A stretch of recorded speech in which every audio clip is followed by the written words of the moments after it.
কিভাবে করবে এই অঙ্কটাকে? কিচ্ছু না, দেখে যেন অনেক বড় মনে হচ্ছে, আসলে খুবই সোজা। এটা তুমি বিয়োগ করে দাও। 1 মাইনাস 1-এর 3 মানে 2-এর 3 গুণ আছে, 1 মাইনাস 1-এর 4 মানে 3-এর 4 গুণ আছে, 1 মাইনাস 1-এর 5 মানে 4-এর 5 গুণ আছে, এরকম যেতে যেতে 1 মাইনাস 1-এর 100 মানে 99-এর 100। যেমনি গুণটা হয়ে গেল, এবার তুমি একটু মন দিয়ে দেখো, এইটাই কেটে যাচ্ছে, এটাই কেটে যাচ্ছে, এটাই কেটে যাচ্ছে, আর এইটাই কেটে যাবে। তার মানে এখানে থাকছে 2 আর ওই ধারে থাকছে 100। তার মানে কাটাকাটি করলে দাঁড়াবে 1-এর 50। তার মানে option C is the correct answer. পরপর 7টা সংখ্যার গড় 20 হলে বৃহত্তম সংখ্যাটি কত? বৃহত্তম সংখ্যা পেতে গেলে তার মানে আমাকে সংখ্যাগুলো জানতে হবে। সংখ্যাগুলো কিভাবে পাবো? একটু খেয়াল করে দেখো যে টোটাল যে সংখ্যাটা দিচ্ছে সেটা 7, তার মানে অযুগ্ম সংখ্যা। আর অযুগ্ম সংখ্যার গড় সবসময় মিডল পজিশনটা হয়। তাহলে অযুগ্ম সংখ্যার 7টা যদি নিই, তার মানে 1, 2, 3, 4, 5, 6, 7, এদের মিডল পজিশন কোনটা? এইটা। এই মিডল পজিশনটা গড়, তার মানে 20 বলে দিচ্ছি। তাহলে পরেরগুলো কত হবে? যেহেতু পরপর, তার মানে 21, 22, 23, এদিকের গুলো কত হবে? 19, 18, 17। ঠিক আছে, তাহলে বৃহত্তম সংখ্যা কত? 23। তার মানে option D is the right answer. ক্ষুদ্রতম সংখ্যা চাইলে 17 হয়ে যেত। এভাবে তুমি অনেক প্রশ্নের এখান থেকে উত্তর দিতে পারবে। ওকে, 137 মিটার ও 163 মিটার দৈর্ঘ্যের দুটি ট্রেন পরস্পরের দিকে যথাক্রমে 42 কিলোমিটার পার ঘন্টা ও 38 কিলোমিটার পার ঘন্টা বেগে আসতে থাকলে তাদের পরস্পরকে অতিক্রম করতে কত সময় লাগবে? সময় মানে কি জানি আমরা? দূরত্ব বাই বেগ। এখানে দূরত্বটা কি করে পাবো? না, ট্রেন দুটো যে দূরত্ব অতিক্রম করেছে সেটাই।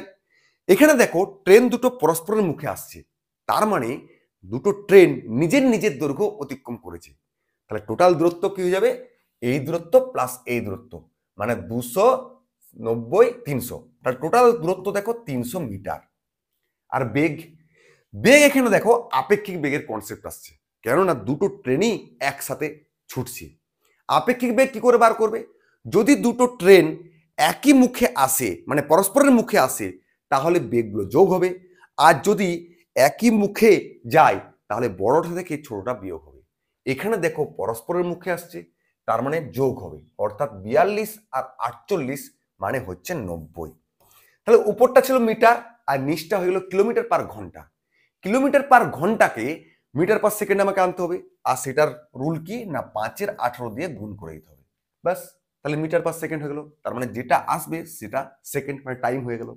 তাহলে 18 5-এ 90, 5 5-এ 25, আর 25 12-এ 300, তার মানে সময় লাগবে 12 সেকেন্ড। তার মানে option C is the correct answer. একজন মোটর আরোহী এ থেকে বি স্থানে 20 কিলোমিটার পার ঘন্টা বেগে যান এবং 30 কিলোমিটার পার ঘন্টা বেগে ফিরে আসেন। আরোহীর গড় বেগ কত ছিল? এই গড় বেগ বার করার একটি ফেমাস ফর্মুলা আছে, সেটা কি না 2xy by x plus y. এখানে এক্সটা হচ্ছে একটা বেগ যেটাতে গেছে, অর্থাৎ 20 কিলোমিটার পার ঘন্টা, আর ওয়াইটা হচ্ছে ফিরে আসারটা 30 কিলোমিটার পার ঘন্টা, আর যোগ করলে হয় 50।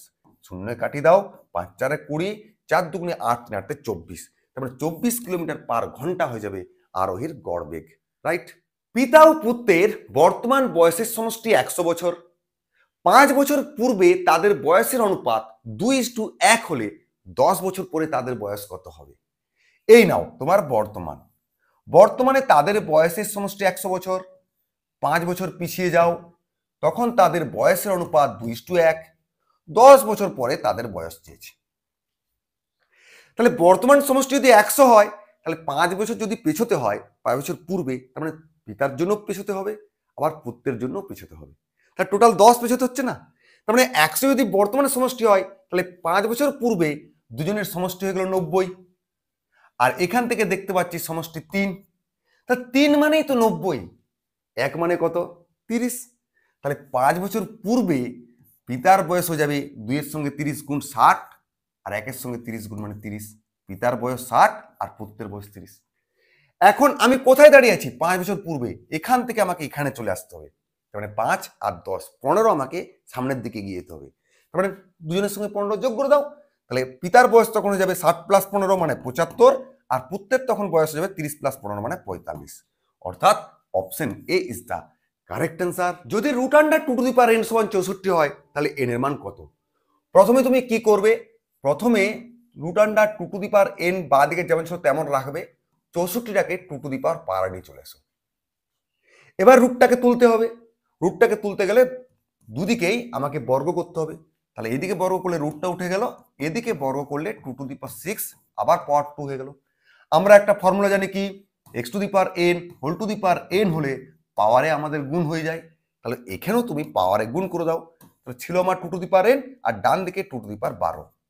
এবার দেখো বেস যদি সমান হয় তাহলে পাওয়ারগুলো সমান হয়ে যায়, তার মানে আমার এখানে n সমান 12 হয়ে যাবে, অর্থাৎ option B is the correct answer. 4 অঙ্কের কোন বৃহত্তম সংখ্যাকে 3, 5, 7 এবং 9 দ্বারা ভাগ করলে যথাক্রমে 1, 3, 5 এবং 7 অবশেষ থাকবে?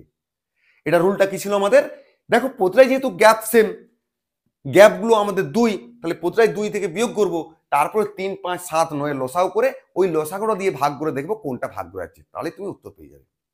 কিন্তু এই অঙ্কটার জন্য একটা স্পেশাল ট্রিক্স, যেহেতু এখানে 5 আছে এবং 5 দিয়ে যদি ভাগ করি তাহলে 3 আমার ভাগশেষ থাকবে, তাহলে দেখে দাও তো 3 আমার বিয়োগ করে নাও।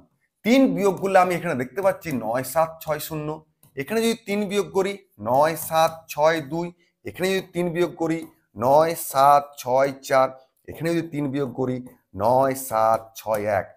এবারে 5 দিয়ে ভাগ করলে যেটাই মিলবে সেটাই তোমার উত্তর। আর 5 দিয়ে ভাগ করার রুল কি, একক স্থানীয় অঙ্কতে হয় 0 নয় 5 থাকতে হবে, আর একটা অপশনই পাচ্ছি এ, আর কোথাও 0ও নেই 5 নেই, তার মানে option A is the correct answer.